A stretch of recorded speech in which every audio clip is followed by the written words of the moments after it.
அதிமுக அரசு கடந்த 4 ஆண்டுகளாக மௌனமாக இருந்துவிட்டு தற்போது உலக முதலீட்டாளர்கள் மாநாடு என்ற பெயரில் ஏதோ ஒரு நாடகத்தை நடத்தி காட்டியிருப்பதாக திமுக தலைவர் கருணாநிதி விமர்சனம் செய்துள்ளார். இன்று அவர் வெளியிட்டுள்ள அறிக்கையில், அதிமுக அரசு கடந்த சில ஆண்டுகளுக்கு முன்பு போட்ட முதலீட்டு ஒப்பந்தங்களே உருப்படியாக நிறைவேறாத நிலையில் தற்போது உலக முதலீட்டாளர்கள் மாநாட்டில் போடப்பட்டுள்ள ஒப்பந்தங்களுக்கு மதிப்பு இருக்கவா போகிறது என கேள்வி எழுப்பியுள்ளார்.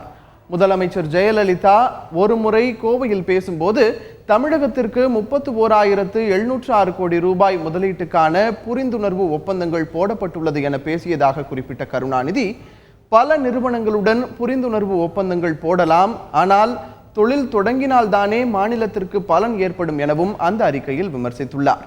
ஏற்கனவே இயங்கி வந்த ஸ்பிக் நிறுவனம், மெட்ராஸ் ஃபெர்டிலைசர்ஸ் நிறுவனம் ஆகியவை மூடப்படும் நிலையில் உள்ளது என்பதை சுட்டிக்காட்டியுள்ள அவர், தமிழ்நாடு பெட்ரோ ப்ராடக்ட்ஸ் நிறுவனம், திருச்சி டிஸ்லரிஸ் நிறுவனம் மற்றும் தூத்துக்குடி ஆல்கலைன் கெமிக்கல்ஸ் நிறுவனம் ஏற்கனவே மூடப்பட்டு விட்டதாகவும் தெரிவித்துள்ளார்.